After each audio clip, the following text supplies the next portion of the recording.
Bonjour tout le monde, c'est Margot, j'espère que vous allez bien, perso moi ça va. Du coup aujourd'hui on se retrouve pour un nouvel épisode et aujourd'hui je suis de retour pour vous parler du film coréen It's Okay qui date de 2023 et qui est un film que j'ai découvert il y a pas longtemps et que j'ai eu la chance de voir en avance et du coup je suis de retour pour vous en parler. Le film sera dans les cinémas en France à partir du 19 février 2025, donc j'en profite aussi justement pour vous en parler, peut-être si jamais vous n'en avez pas entendu parler, je pense que ça peut vraiment être un petit film sympa. Je sais plus exactement où est-ce que je l'ai vu passer, mais comme je suis pas mal de festivals, peut-être au FFCP, c'est ça, il était au FFCP, c'est bien ce qui me semblait. Je me disais aussi, je l'avais vu quelque part. Ouais, voilà, c'est pour ça. En 2024, du coup, c'était l'année dernière. Donc là, c'était en première française. Oui, voilà, ok. Donc, il me faisait un peu de l'œil, je l'avais vu, mais comme il n'était pas accessible, j'avais mis de côté. J'ai pu le voir et je vais vous faire un petit review sur ce film. Alors, si jamais, du coup, la réalisatrice, pour celles et ceux que ça intéresse, c'est Kim Ye-young. Kim Ye-young, si vous ne la connaissez pas, c'est par exemple la personne qui est derrière le drama Bi-Mélodramatique de 2019 en tant que réalisatrice. Et c'est vraiment un drama que j'aime beaucoup. Vraiment, Bi-Mélodramatique, si vous ne l'avez pas vu, c'est vraiment un très bon drama qu'on ne fait plus trop actuellement. Donc quand j'ai vu ça, je me suis dit, ah ok, bon, ok, d'accord, ne m'en dis pas plus. Elle a aussi travaillé du coup en tant que réalisatrice sur Unicorn de 2022. Alors celui-là, je pense pour beaucoup, vous n'en avez pas entendu parler parce que c'était un drama assez niche, coupe and play de 12 épisodes avec Shin Ha-gyun. C'était un drama qui avait plutôt un humour assez décalé, qui parle justement d'une entreprise et tout. Unicorn, c'est un peu à la Ghost Electric pour celles et ceux que ça intéresse, avec un humour un peu décalé et tout. En soi, on reconnaît un petit peu la patte dans le côté justement script plus approfondi, humour assez particulier, ce genre de choses. Alors du coup, pour le casting, quels sont les acteurs qui jouent dans ce film? En actrice principale, nous avons Ile qui va jouer le rôle de In-young. Ile, si vous la connaissez pas, alors j'ai regardé un peu sa filmo parce que j'étais sûre que je l'avais vue, enfin je la connais c'est sûr, mais j'arrivais pas à resituer où est-ce que je l'avais vue. Donc elle a fait Les Hellbound saison 1 et saison 2, elle a fait Castaway Diva, Hometown, Move to Haven, Startup. Alors de ce que je vois, c'est beaucoup de guest roles, mis à part dans Hello Me en 2021, elle était dans les rôles principaux. Elle a fait principalement que des rôles secondaires et elle est censée être rôle principal dans le drama Strange Snack Shop, John Chon-dang. Ok, John Chon-dang. Au moment où j'enregistre, il n'est pas encore sorti celui-là, mais elle est censée être actrice principale à l'intérieur. Donc c'est notre actrice principale. Ensuite, nous avons aussi Jin So-yeon. Alors moi, c'est l'actrice que j'aime beaucoup. Donc elle avait joué dans Family Matters. Oui, c'est vrai. Oui, c'est vrai. Tell Me What You Saw. J'ai beaucoup aimé ce drama. Elle avait aussi joué en 2022 dans Yaksha, le film spécial Netflix. Et elle fait aussi pas mal de TV shows. Il y a aussi Son Sok-koo. Alors ça va plaire à beaucoup, je suppose, hein, pour toutes les fans de l'acteur. Si vous reconnaissez pas le nom comme ça, c'est l'acteur qui a joué dans My Liberation Notes. Et il avait joué aussi dans Be Melodramatic. C'est assez drôle d'ailleurs. Du coup, c'est pas la première fois qu'il travaille avec Laria. Donc j'étais très étonnée de le voir parce que je m'y attendais pas. Mais il y a un autre acteur, et là il est pas sur la filmographie Dramalist. C'est l'acteur de Moving. Lee Jong-ha est aussi dans le drama, je m'y attendais pas. Et c'était une très bonne surprise de le voir. Donc pour celles et ceux qui ont aimé Moving, il est dans le film.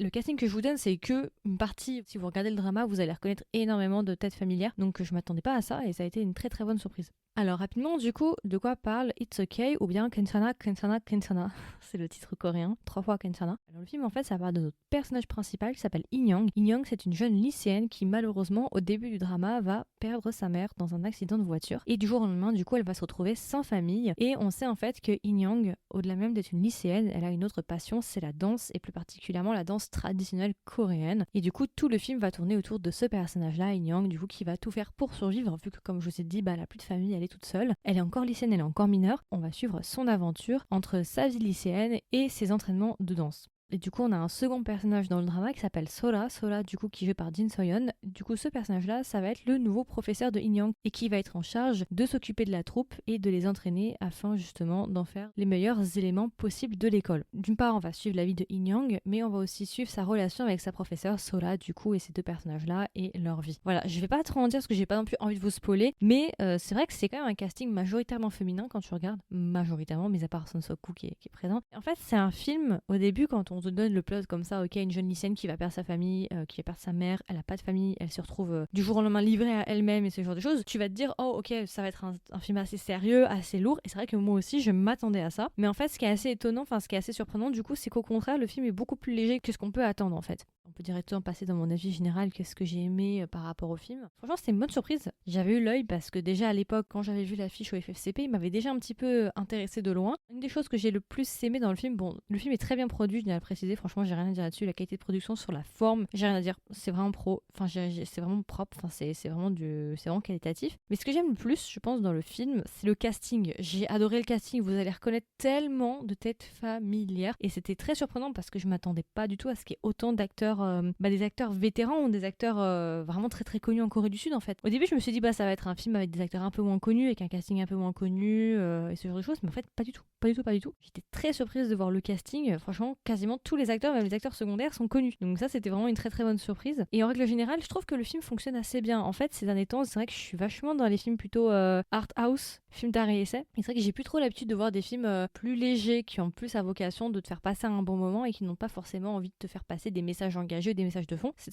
vrai que je regarde plus ce genre-là, donc ça m'a changé un petit peu aussi de voir des films un peu plus simples. Donc une chose aussi que je vais vous dire, c'est que du coup, c'est un film qui est beaucoup plus léger, qui est vraiment à but de divertir, qui est pas du tout lourd. En tout cas, peut-être le début, c'est vrai qu'au début, on pense vraiment que ça va être des thèmes assez sérieux avec peut-être la descente aux enfers d'une jeune adolescente, mais en fait, pas du tout. C'est vraiment un film très bienveillant, même s'il y a quand même des thèmes assez sérieux. Il y a des thèmes sur le harcèlement qui sont quand même traités, je dis pas. Mais voilà, c'est plutôt un film qui a vocation en fait de divertir plus que de vous faire passer des messages ou des messages engagés avec 40 couches de lecture et ce genre de choses. C'est un film, je pense, qui va peut-être aussi beaucoup plus intéresser. C'est un film qui est beaucoup plus accessible entre guillemets, et c'est là où je voudrais rebondir avec le fait justement qu'il va sortir en salle en France. Et c'est pour ça aussi que je vais en parler, parce que malheureusement actuellement, je trouve que la France, on n'a quasiment pas accès aux films coréens en salle. C'est très compliqué d'en avoir, ou quand on les a, malheureusement, c'est toujours dans les grandes villes. Alors là, j'ignore du coup comment ça va être diffusé, je sais pas du tout. Je trouve que la France vraiment a besoin en fait de ce genre de film-là en salle, plus particulièrement ce genre-là, ce genre de film plutôt à but divertissant, parce que c'est vrai que quand tu regardes un petit peu les films coréens qui sortent en salle, c'est très souvent les films qui viennent des festivals de Cannes et ce genre de choses, les gros films style par exemple Decision to Live, Parasite et ce genre de choses. Il y avait eu Hopeless aussi qui était sorti en salle et ce genre de films. Et c'est vrai qu'on a beaucoup moins de films un peu plus accessibles, j'ai envie de dire, vous voyez, parce que les films qui sortent des festivals de Cannes, c'est pas forcément des films qui sont destinés pour tout le monde, qui vont plaire à tout le monde. Ce sont des films souvent qui impressionnent un peu ou qui sont un petit peu écartés volontairement de certaines audiences. Et je trouve au contraire que ce film est beaucoup plus accessible pour tout le monde. Et je pense qu'en règle générale, c'est un film qui peut vraiment plaire, donc c'est pour ça aussi que j'en parle, parce que je pense que ce film peut vraiment plaire à beaucoup de personnes. Et c'est le genre de petits films, voilà, qu'on n'a pas en salle en fait. On les trouve souvent peut-être sur les sites OTT, sur les sites de streaming, les grands diffuseurs Netflix et compagnie, mais on les a rarement en fait en salle. Et je trouve que c'est pour ça aussi que je vais vous en parler. C'est pour ça aussi que je vous en parle dans cet épisode, pour essayer de faire en sorte, à mon échelle en tout cas, de promouvoir en fait le cinéma coréen en France. Parce que je trouve que malheureusement en 2025 aujourd'hui, on n'a pas tant que ça quoi. Donc espérons que ça continue comme ça. Je voulais quand même remercier du coup Wayna Pitch. Alors j'espère que je le prononce pas mal, je suis désolée. Je pense que c'est Wayna FR, parce que du coup c'est eux qui m'ont contacté pour regarder le film. Et, merci déjà de m'avoir fait regarder le film parce que je voulais le voir depuis très longtemps. Et puis comme maintenant je ne suis plus en France, c'est un peu compliqué d'avoir accès en fait. C'était une très bonne chose parce que justement je voulais le regarder, donc ça tombait très très bien. Et c'est cool aussi voilà de nous faire diffuser des films en France. Donc voilà. Alors du coup pour la petite section, pour ceux qui connaissent le podcast, est-ce que je recommande le drama à un ami ou une amie? Qu'est-ce que je lui dirais si je le recommande le drama? Moi franchement je vous le recommande si vous aimez bien justement les films assez légers, les films un peu feel good, si vous aimez bien le casting, si vous voulez passer vraiment un bon moment avec justement une histoire assez réconfortante, assez bienveillante et aussi qui met en lumière justement la danse traditionnelle coréenne qui est pas forcément, en tout cas c'est un aspect de la danse traditionnelle coréenne qui est pas souvent mis en valeur et je trouve que c'est une très bonne chose aussi. Donc non franchement moi je vous le recommande. Si vous avez un cinéma qui le diffuse, n'hésitez pas à lui laisser une chance. Et puis voilà, du coup si je devais lui donner une note sur 20, combien est-ce que je lui mettrais? Je lui mettrais un bon 15,5, 15,75 sur 20. Donc pour ceux qui me connaissent, vous savez que quand je mets au-dessus de 15 ou au-dessus de 15, ça veut dire que pour moi c'est une bonne œuvre. Donc voilà, je vais pas trop en dire, je vais vous laisser découvrir le film. C'était juste mon petit review assez rapide pour aussi pour vous présenter le film, pour vous en parler rapidement sur mon ressenti et puis aussi pour vous dire du coup qu'il sera disponible en salle. Comme d'habitude, du coup, n'hésitez pas à me donner vos retours. Est-ce que vous avez vu le film? Si vous l'avez vu, est-ce que vous l'avez aimé? Vous l'avez pas aimé? Si vous ne l'avez pas encore vu, est-ce que vous comptez aller le voir au cinéma en France ou le voir tout court? Peut-être si vous n'êtes pas en France, est-ce que